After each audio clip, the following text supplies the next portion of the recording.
Hello everyone, मेरा नाम है Prashant Kumar and I welcome you all to Defence Trinity. I hope आप सभी लोग बहुत अच्छे होंगे और आपकी प्रिपरेशन बहुत अच्छी चल रही होगी।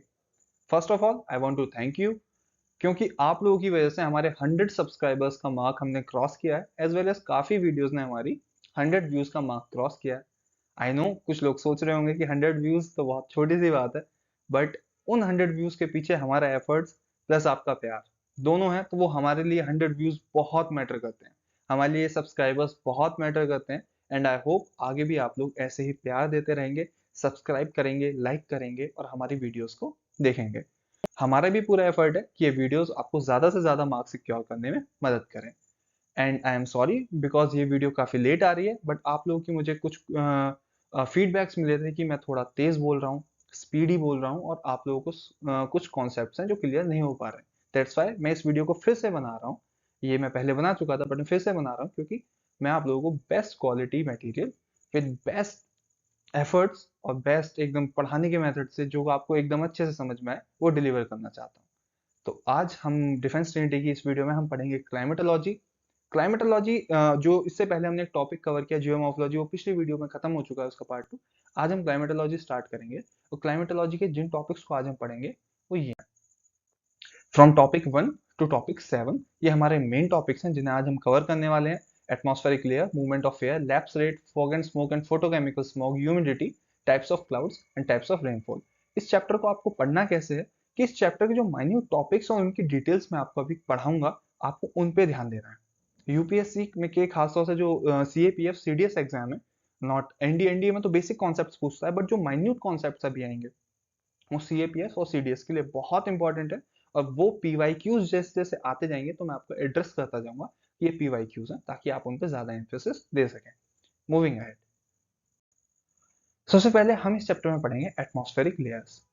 हमने एनसीईआरटी बचपन में जब हमने ज्योग्राफी पढ़ी होगी तो हमें बताया गया था atmosphere is a blanket covering the earth. Atmosphere एक ऐसे ब्लैंकेट की तरह है जिसने अर्थ सरफेस को कवर किया हुआ है। एंड ये जो ब्लैंकेट है ये किसका बना हुआ है? It is made up of gases, dust particles, meteor dust, ions, जो एटमॉस्फेयर में है उनसे मिलके बना हुआ है। अब हम थोड़ा सा एटमॉस्फेयर को समझ लेते हैं कि सपोज मैं कहता हूँ कि ये अर्थ है। अब अर्थ में जो एटमॉस्फेयर है, सपोज इतना एक एटमॉस्फेयर है, गैसियस लेयर है जिसने इसको कवर किया हुआ है, तो हर एक एटमॉस्फेयर के हर एक हाइट, जैसे मैं अर्थ से इतना ऊपर जाऊं या फिर जैसे जैसे दूरी बढ़ती जाएगी, तो जो एटमॉस्फेरिक ये जो लेयर्स हैं इनकी क्वालिटी जो है वो चेंज होती जाएगी। हर एक एटमॉस्फेरिक लेयर की अपनी एक क्वालिटी है, इसीलिए हमें हर एक लेयर को सेपरेटली पढ़ना पड़ता है, उसकी क्वालिटीज को, किस किस तरीके से वो लेयर्स हमारे काम में आती हैं, वो अर्थ को कैसे सस्टेन कर पाती हैं, उनका क्लाइमेट पे क्या रोल है, ये हमें पढ़ना पड़ता है। तो जो सबसे पहली लेयर है जो सब अर्थ के, सपोज दिस इज सरफेस, तो जो सबसे करीब है उस लेयर को हम कहते हैं ट्रोपोस्फेयर। ओके, ट्रोपोस्फेयर जो है, एक फैक्ट है पहले, 90% of earth atmosphere with in 30 kilometres of its surface.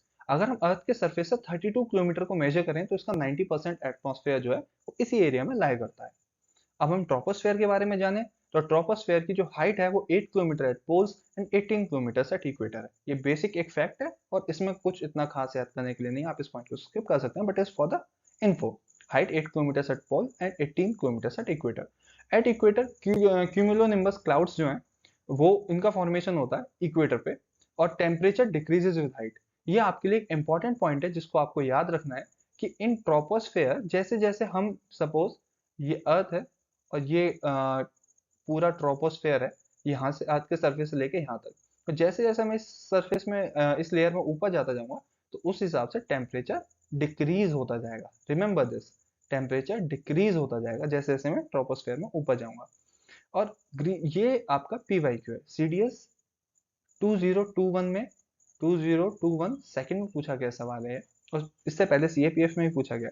Green house gases जो हैं, जो अर्थ की ग्रीन हाउस गैसेज हैं जिनकी वजह से अर्थ का टेम्परेचर राइज हो रहा है, वो लॉन्ग वेव टेरेस्ट्रियल रेडिएशन को एब्जॉर्ब करती हैं, शॉर्ट वेव को नहीं करती।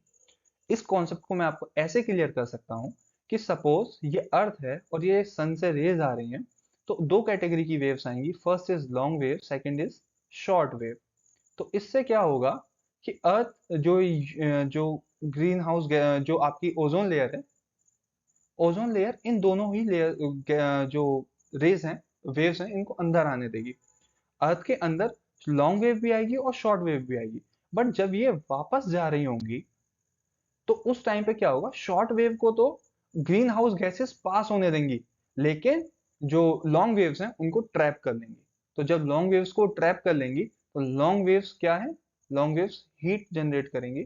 दैट्स वाई अर्थ गर्म होती है। जितना ज्यादा ग्रीन हाउस गैसेस होंगी वो उतनी ज्यादा लॉन्ग वेव्स को ट्रैप करेंगी, बाहर अर्थ से बाहर नहीं जाने देंगी, और उसी की वजह से अर्थ का टेम्परेचर राइज करता जाएगा। इसी पूरे प्रोसेस को ग्रीन हाउस इफेक्ट कहते हैं। आई होप ये आपको कवर हुआ होगा। मूविंग अहेड, सेकेंड लेयर जो है ट्रोपोस्फेयर के ऊपर वो है स्ट्रेटोस्फेयर।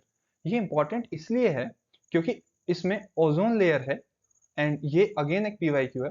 बार बार पूछा जाता है कि ओजोन लेयर जो है वो किस लेयर में स्थित है, मतलब किस लेयर में प्रेजेंट है। तो वो है स्ट्रेटोस्फेयर में।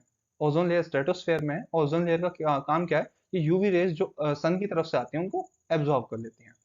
हमने सबसे पहले पढ़ा कि ट्रोपोस्फेयर में जैसे जैसे हम ऊपर जाते थे टेम्परेचर डिक्रीज हो रहा था, तो विद हाइट टेम्परेचर डिक्रीज हो रहा था। लेकिन इस लेयर की क्वालिटी ये है कि जैसे जैसे हम ऊपर जाएंगे टेम्परेचर इंक्रीज होता जाएगा। ओके, पहले डिक्रीज हुआ फर्स्ट लेयर में, सेकंड लेयर में इंक्रीज हुआ। थर्ड लेयर है मेसोस्फेयर। इस वाली लेयर की क्वालिटी ये है कि temperature decrease with height. First में इंक्रीज, फर्स्ट में डिक्रीज, सेकंड में इंक्रीज, अगेन थर्ड में डिक्रीज। इस तरीके से आप इसको याद रख सकते हैं। तो थर्ड मेसोस्फेयर में सबसे पहले absence of green house gases. इस लेयर में ग्रीन हाउस गैसेस नहीं है। ग्रीन हाउस गैसेस हमने कहाँ पढ़ ली, वो लेयर वन में हम पढ़ चुके हैं।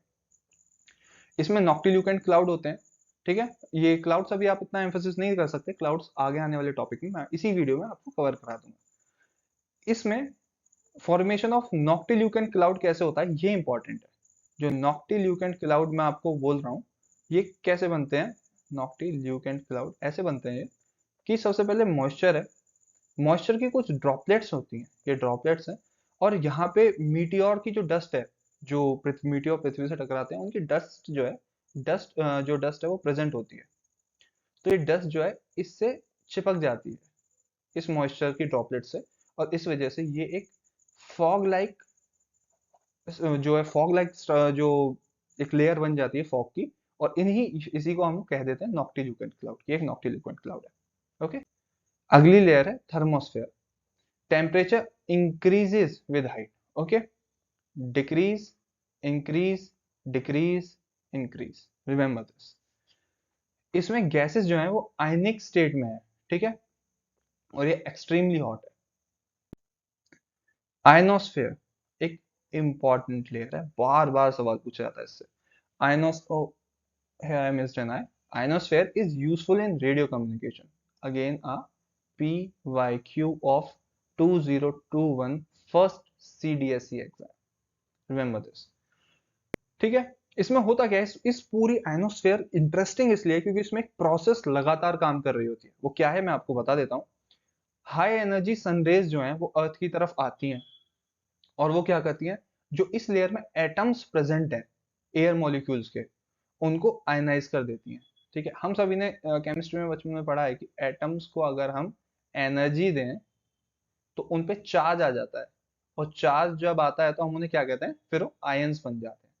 ठीक है, आपने पढ़ा होगा कि दिस इज Na, और Na के ऊपर पॉजिटिव लग जाए तो this is an ion. Okay, तो ये जो है ये सबको आयनाइज कर देती है, इन पे सब पे पॉजिटिव चार्ज लग जाता है जितनी भी एटम्स वहां पे मौजूद हैं, जिस वजह से फ्री पार्टिकल की तरह बिहेव करते हैं। ये प्रोसेस का आधा पार्ट है। उसके बाद क्या होता है, at night only cosmic rays are present. ठीक है, तो उसमें क्या होता है कि ये सब आयंस की तरह बिहेव करते हैं, इसीलिए हम इस पूरी लेयर को आयनोस्फेयर कहते हैं। और रात के समय क्योंकि सनलाइट अब जिस पोर्शन के अर्थ के पोर्शन में हम रह रहे हैं, रात के समय में वहां पे सनरेज नहीं टकराती, तो कॉस्मिक लेयर्स प्रेजेंट नहीं है, तो इस वजह से आयनाइजेशन लेयर जो है वो रात के समय वीक होती है। तो you have to remember this fact, CAPF and CDS aspirant के लिए इंपॉर्टेंट है कि आयनाइजेशन लेयर कब वीक होती है, रात को। क्यों, क्योंकि सन से आने वाली कॉस्मिक रेज उस टाइम पे प्रेजेंट नहीं होती हैं। I hope I make this point clear. एक मोस्ट इंपॉर्टेंट टॉपिक है, बहुत इंपॉर्टेंट टॉपिक है, ऑरोरा बहुत बार पूछा गया है and it is really really important. एक प्रोसेस है ऑरोरा की भी, और वो आयनोस्फेयर वाली जो प्रोसेस है लगभग लगभग उसके जैसी है। उसमें क्या होता है, ग्लोइंग लाइट एट मिडनाइट जो हम देख पाते हैं किन कंडीशंस में, ये सबसे पहले ऑरोरा किस जगह प्रेजेंट है, exosphere, this is important. Aurora exosphere में होता है, ठीक है। और जिसे हम मैग्नेटोस्फेयर भी कहते हैं, but exosphere is the right answer, जो आपको वर्ड याद रखना है आंसर के तौर पे। जो ऑरोरा है वो एक्सोस्फेयर में दिखाई देता है। और ऑरोरा जितनी भी हमें कोल्ड कंट्रीज हैं, कोल्ड कंट्रीज के साथ साथ मैंने आपको फर्स्ट लेक्चर में बोला था एक रीजन याद रखना है, आर्कटिक। आर्कटिक रीजन आपको याद रखना है। इस रीजन में, आर्कटिक रीजन, और इस रीजन में हमेशा ऑरोरा हमें दिखाई देता है। और ये इसका, ये लगभग लगभग 66 डिग्री जो है इन नॉर्थ, लगभग हमें यहाँ दिखता है। यहाँ कंट्रीज कौन सी हैं, स्वीडन, फिनलैंड, फिनलैंड और जितनी बाल्टिक कंट्री है वहां पे हमें ये देखने को मिलता है, ठीक है। स्विट्जरलैंड भी इसी में से एक है। अब होता क्या है, इसके ऑरोरा का फॉर्मेशन का रीजन क्या है, ये आपका एक इंपॉर्टेंट क्वेश्चन और है कि ऑरोरा का फॉर्मेशन कैसे होता है। For NDA you need to remember कि एक्सोस्फेयर में होता है ऑरोरा, दैट्स सिंपल, इतना सिंपल पूछा जाएगा। बट सीडीएस और सीएपीएफ में थोड़ा कॉम्प्लेक्स आएगा कि ऑरोरा बनता क्यों है। सबसे पहले सन की हमें रेज मिलती है सोलर विंड की फॉर्म में या सोलर स्टॉर्म की फॉर्म में, ठीक है। और जो सोलर विंड है उसके अंदर प्लाज्मा है, प्लाज्मा के अंदर क्या होता है, free negative and positive charge होता है। अब वो सोलर विंड जो है वो अर्थ के मैग्नेटोस्फेयर की में डिस्टरबेंस क्रिएट करती है। और वो जो चार्ज पार्टिकल्स हैं वो मैग्नेटोस्फेयर से कोलाइड करते हैं। उससे क्या होता है, आयनाइज पार्टिकल्स जितने हैं वो आयनाइज्ड हो जाते हैं। आयनाइज होने के बाद, सपोज दीज आर पार्टिकल्स, और सनरेज उनसे एनर्जी की फॉर्म में टकरा रही हैं, ठीक है। तो इससे क्या होगा, उनमें हीट जनरेट होगी, ठीक है। और वो एनर्जी जो है, अगर उन्हें सन से अभी एनर्जी मिली है, अब वो इस एनर्जी को एमिट, सपोज एनर्जी मिली है एक सब्सटेंस को, वो उस एनर्जी को एमिट करने के बारे में सोचेगा। और वो उस एनर्जी को एमिट करेगा किस फॉर्म में, लाइट की फॉर्म में, ठीक है। अभी ऑरोरा दिखता कैसा है ये भी मैं आप लोगों को दिखाने वाला हूँ, and it is really beautiful. एक आगे पिक्चर आएगी ऑरोरा की, आप देखना। तो क्या होता है, ionised particles emit light energy, जिससे वो एनर्जी रिलीज करते हैं। Charge particles interact with geomorphic field lines. अब होता क्या है कि ये जो पार्टिकल्स है ना, ये पार्टिकल्स चार्ज्ड है। और जब मैं आपको मिड ओशनिक रिज पढ़ा रहा था तब मैंने आपको बताया था कि अर्थ जो है वो एक जाइंट मैग्नेट की तरह बिहेव करती है, जाइंट मैग्नेट, जिसमें एक जगह पॉजिटिव है, एक मतलब नॉर्थ एंड साउथ है, ओके। तो अब क्या होता है कि जब ये चार्ज हो जाते हैं पार्टिकल्स, तो ये अपने आप को अर्थ का जो मैग्नेटिक फील्ड है उसके साथ अलाइन करने की कोशिश करते हैं। तो ये लाइंस लगभग लगभग हमें स्ट्रेट दिखती हैं, ठीक है। तो क्या होता है, charge particles interact with geomagnetic field lines. तो हमें कुछ कुछ ऐसी ऐसी लाइंस दिखती हैं। अभी ये दिखती कैसी है मैं भी आपको दिखाने वाला हूँ। एंड ये हमारा एक और इम्पोर्टेंट टॉपिक है, एल्बिडो। एंड ये एक पीवाईक्यू है, ये सीएपीएफ का पीवाईक्यू है। आई थिंक सीएपीएफ 2021 में ये सवाल आपको देखने को मिला था। 201 और 2022 आई एम कंफ्यूज, बट 20 आपका सीएपीएफ का असिस्टेंट कमांडेंट का सवाल है। इसके बाद मैं आपको ऑरोरा की पिक्चर भी दिखाऊंगा और बाकी सारे फैक्ट्स की पिक्चर्स भी दिखाऊंगा, ठीक है। फर्स्ट ऑफ ऑल, और एल्बिडो का मतलब ये है, ratio between the total solar radiation falling upon a surface and amount reflected. Suppose ये एक ऑब्जेक्ट है, ऑब्जेक्ट एक्स, इसके ऊपर सनरेज की फॉर्म में एक वाई अमाउंट ऑफ एनर्जी जो है वो इसके ऊपर पड़ी, ठीक है। Suppose this is object A, Y amount of energy पड़ी और इसने एक्स अमाउंट ऑफ एनर्जी जो है वो वापस एमिट कर दी। हमेशा याद रखना वाई ज्यादा होगा, जिसपे जितनी इस पे एनर्जी पड़ी है वो ज्यादा होगी। और हमेशा कोई भी जो एक ऑब्जेक्ट होता है, वो जितने अमाउंट ऑफ एनर्जी उसे मिली है वो उतनी ही अमाउंट ऑफ एनर्जी कभी उसे वापस नहीं कर पाता। हमेशा कुछ ना कुछ एनर्जी उसके अंदर रह जाती है, हीट की फॉर्म में या किसी और दूसरी फॉर्म में। तो एक्स अमाउंट ऑफ एनर्जी उसने वापस कर दी। तो इन्हीं दोनों का जो रेशियो है, वाई रेशियो एक्स जो है, उसी को ही हम एल्बिडो कहते हैं। आई होप ये आपको कवर हुआ होगा। अब इंपॉर्टेंट फैक्ट जो पीवाई क्यू है वो ये रहा, ठीक है। ये पीवाई क्यू है। सबसे पहले दूसरे फैक्ट बताता हूँ, अर्थ का जो एवरेज एल्बिडो है वो 35% है। मतलब अगर 100 अमाउंट सन की एनर्जी का, सन सोलर एनर्जी की फॉर्म में, सनरेज की फॉर्म में अर्थ पे अगर आ रहा है, तो अर्थ 35% जो है वो वापस कर देती है, ठीक है। 65% यूज किया एंड 35% वापस कर दिया। तो आपको सिर्फ इतना याद रखना है, अर्थ एवरेज एल्बिडो इज 35%। सबसे पहले लोएस्ट किसका है, डार्क सॉइल का। आपको याद होगा जो आपकी 11th क्लास की केमिस्ट्री है उसमें क्या है कि अगर डार्क कोई भी सब्जेक्ट, आपने ब्लैक बॉडी कॉन्सेप्ट पढ़ा होगा, सेम लाइक दिस, कोई भी डार्क कलर है, डार्क कलर का ऑब्जेक्ट है, वो मैक्सिमम सनलाइट जो है उसको एब्जॉर्ब कर लेता है। अब क्या होता है, गर्मी के दिनों में कोई भी ब्लैक कपड़ा क्यों नहीं पहनता है? क्योंकि ज्यादातर जो हीट है, जो कपड़ा है वो सोख लेगा, ब्लैक कलर सोख लेगा अपने अंदर, और कम अमाउंट ऑफ ब्लैक जो हीट है वो एमिट करेगा, अपने अंदर से बाहर निकालेगा, तो वो गर्म हो जाती है काफी ज्यादा, इसलिए हम व्हाइट क्लोथ पहनते हैं, क्योंकि सफेद कपड़ा बहुत ज्यादा गर्मी जो है उसे एब्जॉर्ब नहीं करता। तो लोएस्ट एल्बिडो क्या है? वो है डार्क सॉइल का, मतलब ये लोएस्ट एनर्जी जो है वो एमिट करेगा। हाईएस्ट किसका है? स्नो का। अब जो सवाल जो आया था वो ये था कि हाईएस्ट एल्बिडो किसका होता है, तो आपको याद रखना वो फ्रेश में भी, फ्रेश स्नो में भी फ्रेश स्नो का होता है। फ्रेश स्नो जो होती है वो जितनी एनर्जी उस पर पड़ रही है उसका मैक्सिमम रिटर्न कर देती है, इसलिए वो बहुत जल्दी से पिघलती नहीं है।